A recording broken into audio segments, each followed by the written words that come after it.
I'm Mary Spicer, and thank you for joining me for another episode of Behind Fashion. In this unprecedented time, the fashion industry, like so many industries, is in distress. Around the world, we have joined together to demand racial and social justice, and no industry is exempt.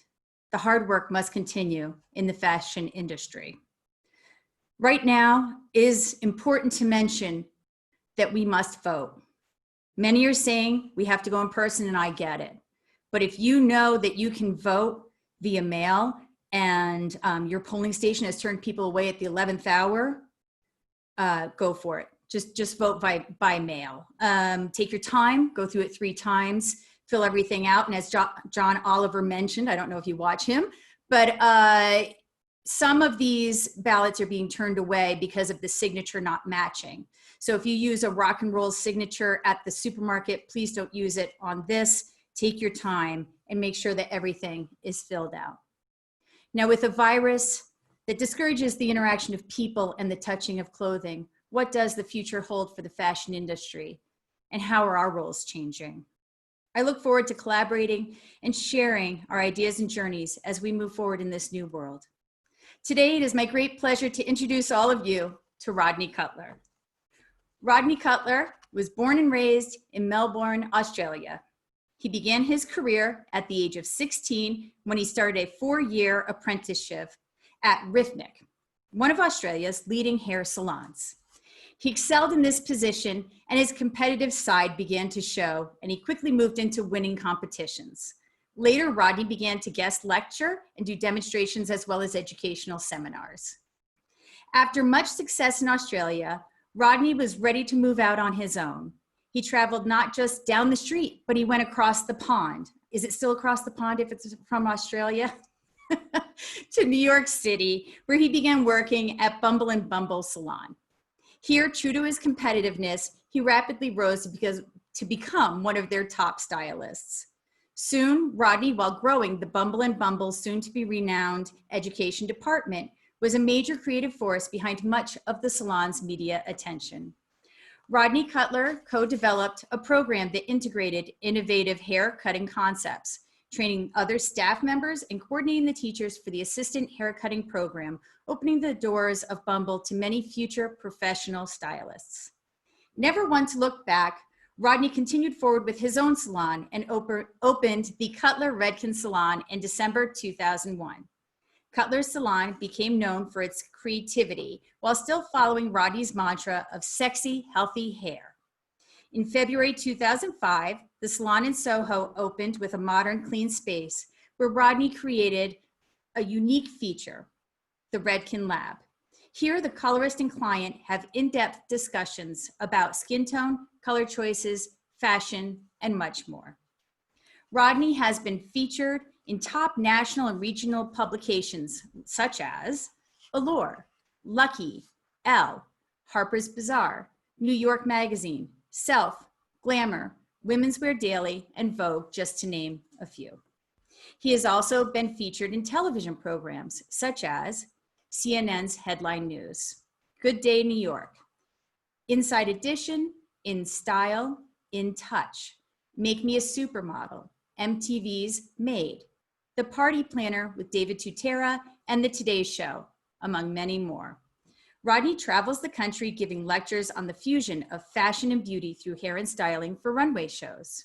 He is an icon backstage and a Redken brand ambassador utilizing the Redken products. He has produced amazing looks for shows such as Betsy Johnson, Bo Sedan, Cho Cheng, Claudia Lee, DKNY, Nicole Miller, 3.1 Philip Lim, Tadashi Shoji, and here is a nice picture of Rodney with Tadashi backstage. Oh, good. You can see that. He also did Taoré Wong, Tory Burch, and so many more.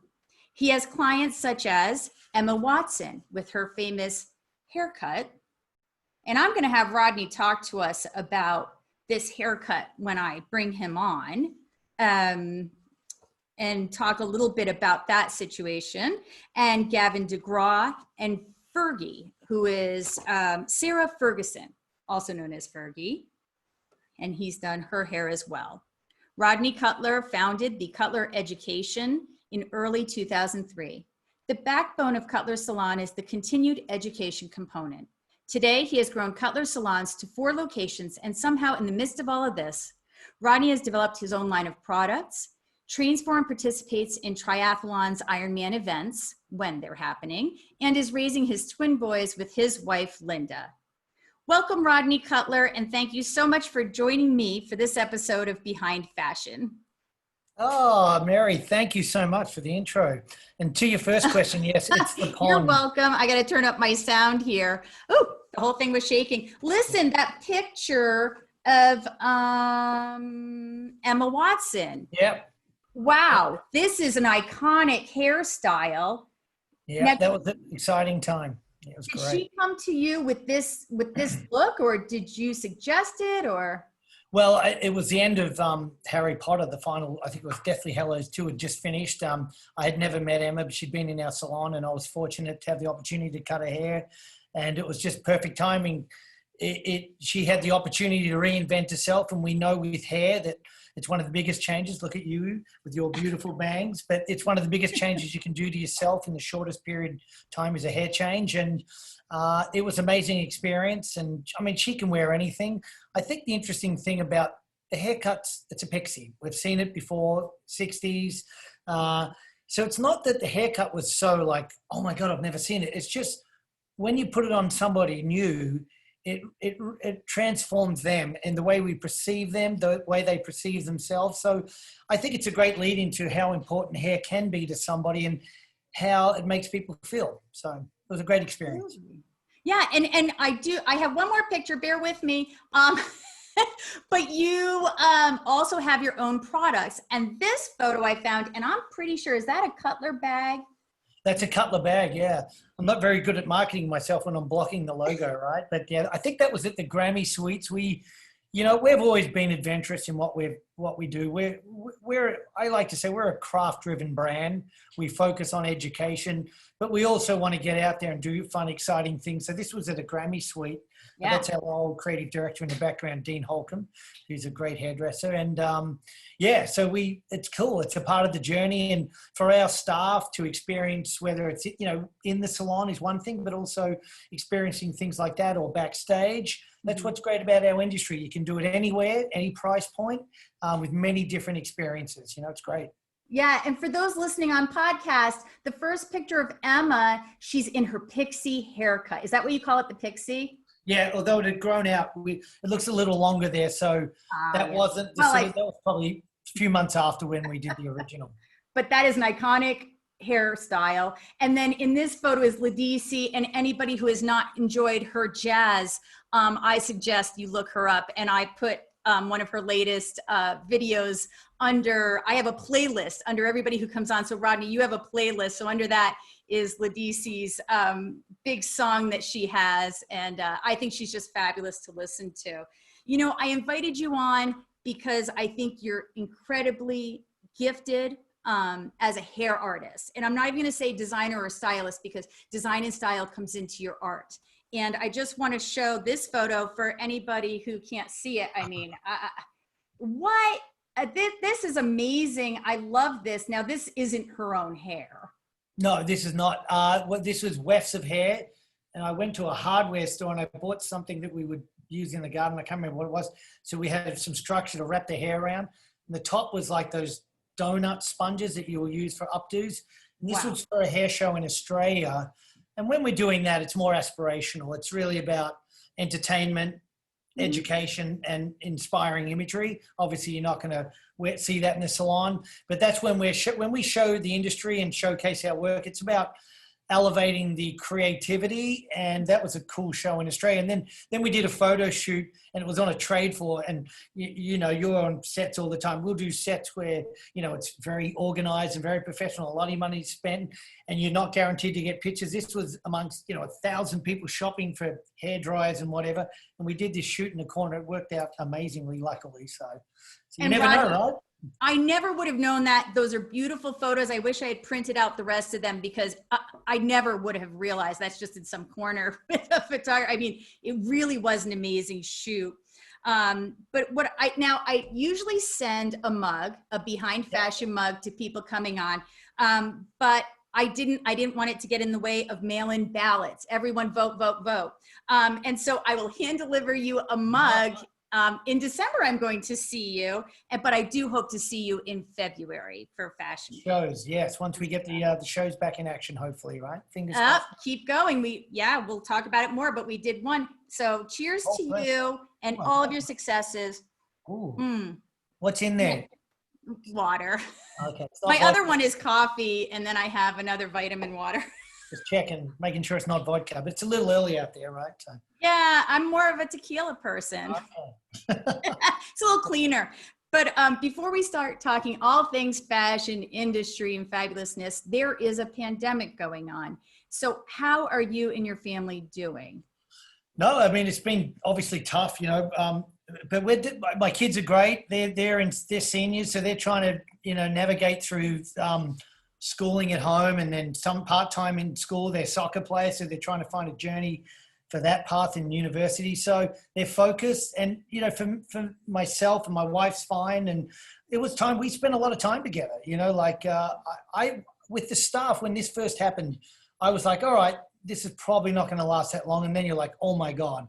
Then it was like, what's the worst case scenario? If we lose all of our business, as long as we're healthy. So I really spent a lot of energy with our staff, just being like, let's just make sure our mental health is fine. We're supporting one another. Let's not get too wrapped up in like reinventing ourselves straight away.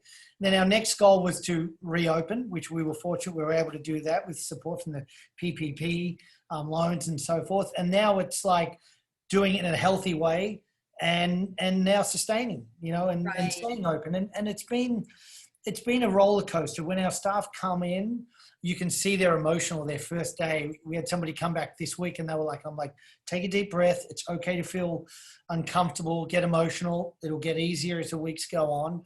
The easier part is that we're all going through it, right? So we've got each other's backs, Yeah, the levels are different, but it's the same. There's caution, there's fear, there's confusion. Vote, vote, vote. I understand why you're such an artist, because going through your bio, you started at 16 doing hair and did a 4-year internship. Yeah, it's a little different in Australia and England over the pond, as you said. It's a big pond for us. I was going to say, is it still the pond? Big pond. England's a little pond. But we did an apprenticeship in those days. So I fell into it. I wasn't that focused at school. And so I fell into hair. I went in there. I went and wanted to get a cool haircut. I love the smell of the place. So when I first walked in, it was Rhythmic, which was one of the iconic Australian hair salons. And I just loved it, and I had no idea what it was going to lead to. I didn't know the path. I didn't have a grand plan, because people would say, you got to have a plan. I'm like, true, maybe. You can do it many ways. Success comes in many different journeys and paths. So I just kind of walked through one door and then sort of connected the dots as we went along, and I didn't even know if I was going to do it forever. But then I realized that this is my life journey. I love it, and I feel more comfortable, because in a creative world, you'll understand this, that there's that insecurity, that anxiety. You never feel you're quite good enough, so you're always striving to get better, but also enjoy it as well. And it's a tough balance between pushing yourself to be the best that you can be, but also patting yourself on the back and enjoying it, So that was always sort of the challenge of like pushing and striving to be the best that I could be. Oh, I'm sorry, I'm going off topic a little bit, but since you were talking about it, do you find that after maybe Fashion Week, it's going so fast, do you almost hit a low after it? Like you're so high. Do you feel like a little let down almost after it? Yeah. Like I find with the fashion shows, like the first guy or girl walks and it's like that pig, like, oh my God, it's so beautiful. Now you might have 40 looks that have to look just as good. And getting the consistency, the quality, does it represent the clothes, and then the consistency with models that have all varying hair texture. Did they come in late? Is it the right hair for that look?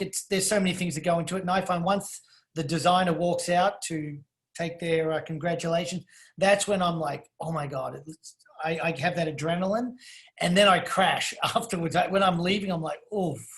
And it's funny, I've done hundreds of shows.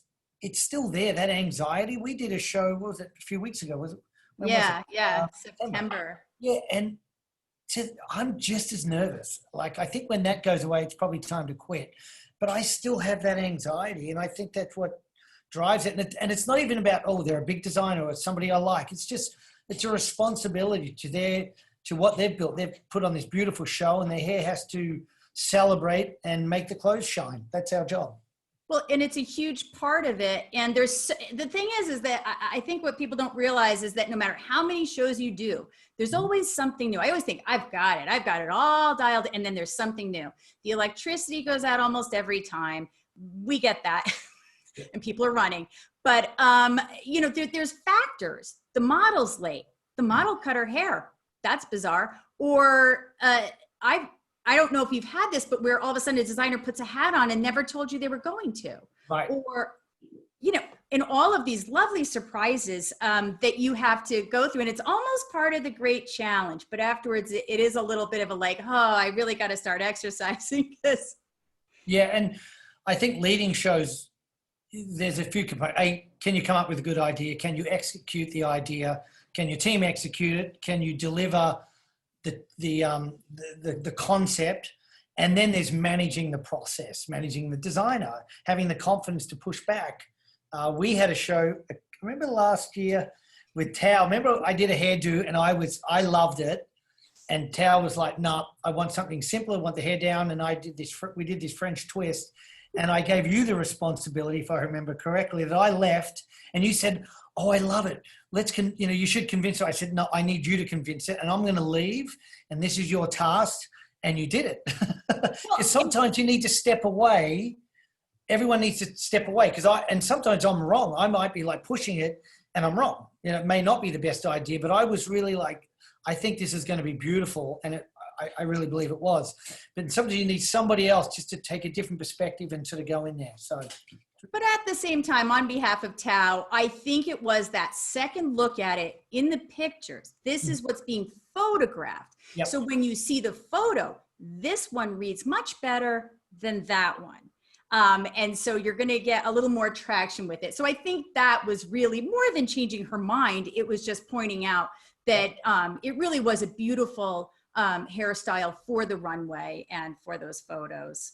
And that's sort of that experience of knowing when to push or to let it go. Because my job ultimately is to make the designer happy. That's it. If the designer's happy and it looks beautiful, it's not about me. And that's our job. And I think when you work with people over the years, with Tadashi, I was fortunate to work with for many seasons, and Tao now, you build that relationship and that trust, and it's really terrific. And to see the collections evolve over the years and the hair, and it's really cool. So, yeah. And I mean, I think with Tao, I think you and I have worked together. Boy, I thought it was 8, but it might be 10 years now. And we look so good.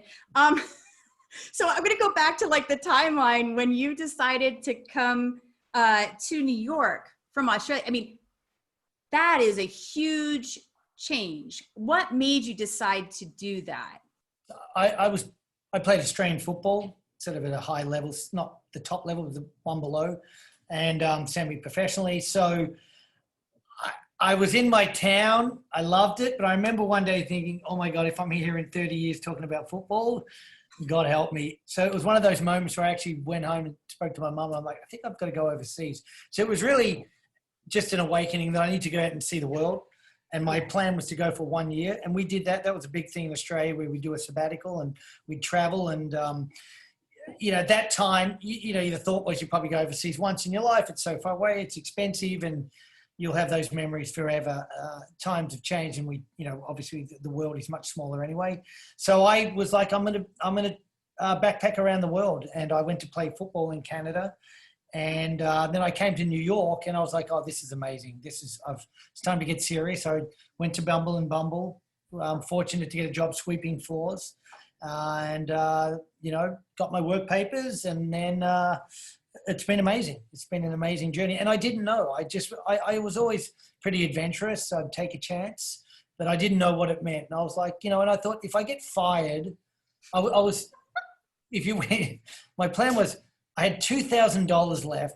And if I went to Sassoon's for a training, that was $1,000 a week. So that's 2 weeks of education. And I thought if I can last 4 weeks at Bumble, I've doubled my investment of education. So my plan was to try not to get fired within the first 4 weeks. I barely hung on.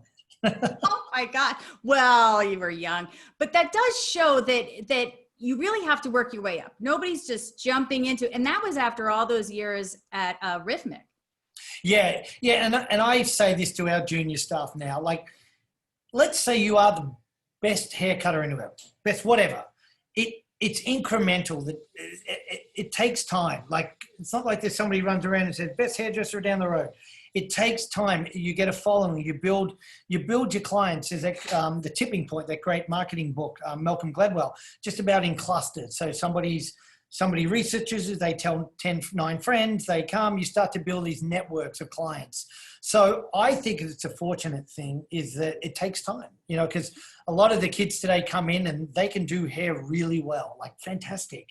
But it takes time to build these networks and for people to have trust. And so that process, I think that process is really important. And even coming to New York, it's about learning the language of New York. Yes, you can cut a beautiful bulb or whatever, but do you understand the language of fashion? Do you understand how to communicate with a designer or an agency or a model or a client who's in your chair, who's a mum who just wants to reinvent themselves? So that process is important, and most people intellectualize success and identify with it. But I think the commitment to that sort of incremental path is critical. And that's, I think, a lot of time. I'm not the most talented hairdresser, but I just work hard at it. And, over time you build your base, Rodney, we all know you're one of the top hairdressers in the country. You opened a salon in Miami. How is that still open? And what year did you open that? What made you? So that was in the Gansevoort Hotel, which was very exciting. And I think it was unfortunately in 2008. And we know what happened in 2008. The world crashed financially. So I could be wrong on that time, but it was around that time. Anyway, so they eventually shut, which that was the one thing I didn't think about. We did a good job, but I learned a lot from it because we've now opened other locations in Brooklyn. Mm-hmm. We tried to transport New York to Miami, and it was a beautiful salon and the staff were fantastic. But I think I've learned that when you go into a new neighborhood, you've got to connect with that neighborhood. You don't just transport it. It's not cookie cutter. And we've done a much better job with our Brooklyn location in the design, in the staff that we hire, the creativity that we sort of execute, and it needs to represent the neighborhood, and then it's authentic. So we did a good job in Miami, but I think I learned a lot of lessons about that. It's not, people are like, oh, you're from New York. Like, at the end of the day, people don't care. They want to connect with your brand. They want to connect with the hairdresser, and it needs to be an authentic experience that's built inside out. So it was a great time down there. And then the one hotel, it was given back to the bank, the one hotel, then they had to close it and renovate it. And obviously by then it's hard to staff move on and so forth, but it was a great experience. Oh, well, thinking about Miami, and then you have the salons in Brooklyn. So you have what? You have 4 salons now? Yeah. And on that point about Miami, which is interesting, that was my first business I had to close. I thought, Mother Earth would explode and I was doomed, It's okay. It's like a brand is so much more than a location. And so it actually taught me a lot. Don't be scared. Don't be scared of failure, and just keep pushing, and take chances, calculated chances. So I'm much less fearful of our failings, even with this pandemic, even preparing for this. It's like, if we have to close one of our locations, then we'll do it, and we'll find a way. We'll reinvent ourselves in a different way. So I think all these lessons in ownership and entrepreneurship, I wouldn't have felt that way 20 years ago. I wouldn't have been probably emotionally equipped to deal with what we're dealing with now. And, it's a journey, Yeah. And so what things are you putting in place with the pandemic going on? Like, how are you trying to pivot and make this work for the salon? Well, yeah. So we have a big salon. So in fact, I'm in Soho now, and this is our little basement. We have a little studio, photo studio. Upstairs, there's a lot of action going on. We're at 50% capacity, social distancing. We wear masks. I'm in this room alone, so I don't have a mask on. But upstairs, I have a mask on. I cut with a shield on. So it's pretty organized. It's very clean. It should have been that clean before this, but it's very clean now. I think making sure that the temperature checks, we questionnaire whether you've traveled, so forth. So we're doing all the things that, the responsible things, and clients are comfortable. We've got 2 shifts now, because at the end of the day, it's an expensive business. Our rent is very expensive. So we've now got longer hours and 2 shifts with an hour overlap, where we can sort of clean up and people aren't overlapping. And then, but it's good. We're coming back. We're at about 50% revenue back at the moment, but I believe it's going to come back incrementally. So this week's better than last, and the clients are excited. It's really, we've had a lot of people in New York who have moved out temporarily or permanently to the Hamptons or upstate. And to see people come in, they're a little bit nervous, but then they're excited. So yeah. New York was a little different a couple of months ago. It was a little like, whoa, but the energy's coming back. You can see people, they're smiling with their eyes, So people are wearing masks, everybody's wearing masks, and the restaurants are outside, and there's some good energy going on. Well, Rodney, we're running through our time, and I have questions left. Sorry, I was talking too much. We talked about that. I want to show people real quick what it looks like backstage. And I was trying to grasp, and I think this is a Tadashi show. Look at all of the people. But it's hard to get through people. It's busy. This is all pre-pandemic. Pre-pandemic, it is people everywhere. Rodney, do you think once we have the vaccine, you and I worked a show during COVID this past September. Do you think it's going to go back to how it was? I think it had to change anyway. I think there was big shifts over the last few years, even the locations. Especially with New York Fashion Week, and even designers. There used to be so many shows. There was so much saturation.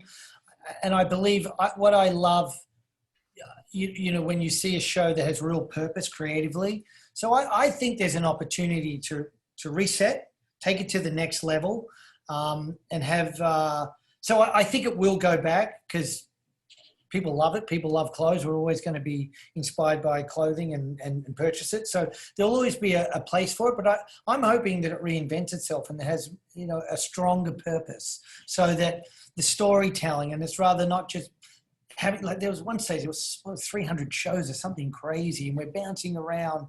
So I think it'll come back, not bigger necessarily, but I think it'll come back better, I hope. I think you're right. And people are already, it's almost like we vote with our money. If this company matches my lifestyle and really my beliefs, because everything's online, I can look you up and I can see your lifestyle of your brand, then it's going to match it. Now, I think you've been doing in the past 30 shows during Fashion Week. It's a lot. You're doing 30. I think in the future, even if we do fewer, I think people are going to have better ideas. But is there anything that we need to put in place, coming from a production person? Is there anything that you need changed for your space coming in the future? In terms of execution? Yeah, I think our biggest challenge is having the time to execute quality hair. Because what ends up happening is you get your 3 hours, and your team and Judy and your team are fantastic. It's so organized, but even the rehearsals, and so it's having the time, even before, like even the hair test, having quality time to really dig deep about what the best look is, and then having the time to execute it on the day. Because what we run into sometimes, we know we get 3 hours. Well, we don't really, because you get in, you set up, now you're at 2 hours and 40 minutes left, and then a couple of girls come late or more, and then so you start creating looks that that can be executed, rather than creating a look that is ultimately the ideal desired look. But you start going, well, is that possible? And our job is to make sure, no matter what happens, that the show starts kind of on time and it looks good. So it would be great to have more time. And again, I think a part of that is having less shows and more quality with everything that we do. So we're not bouncing around. Yeah, the official venues really do push the time on us very hard. You add in the electricity blowing and what have you. But I have to say of a lot of producers, Judy Rice, she's pretty much on time. I always feel bad when we're pulling the models for rehearsal. It's like, they're coming back, I promise. But the great thing with Judy is that she's very consistent. And I always, with my team, I tell them who's producing the show and what everyone has their own way. So we know with Judy, you got to be on time. The rehearsal starts on time. She'll always give you the models back, you know? So you know that with some, they'll say they will and then they won't. So having that consistency and understanding, and that's fine. Everyone has their own way of working and it makes it much easier. I think the other thing too, I think it's become so big in marketing that, you know, everything's, you know, this, and I get it, you know, and it's been a huge value for us, but also having shows that are by hairdressers who are really great at what they do, and not just because somebody can sponsor it, you know. And I think that's one of the true great editorial hairdressers. And there's so many Peter Grays and Guidos and all these brilliant hairdressers that they're chosen because they're the best, not just because someone was able to sponsor it. And that's been something that it made a big shift in our industry from a hairdressing perspective, you know. Yeah. So there's a few changes. I know that on my end, I'm hoping to give you more time so that I've seen some of your videos, and I'll put some up on the YouTube channel, Behind Fashion with Mary Spicer. But you do these wonderful backstage discussions about the hair, how you worked with the designer and going over it. And I just love it. So that is my goal, is to give you more time and a nice space, maybe a nice backdrop to do all of this. Awesome. That's well, great. Thank you so much for taking the time to be on Behind Fashion with me, Rodney. I truly appreciate it. I know you're busy, and this is just amazing. This went fast. I'm like, oh my God, that was fun. So thank you. I look forward to seeing you in January, mug or no mug, but I'm going to give you a beautiful haircut. And the good thing is now I'm going to go upstairs and do some more clients, which is really cool. You know? Wonderful. Thank you so much. Thanks, Mary. Bye. Bye. And thank you all so very much for coming on Behind Fashion with me.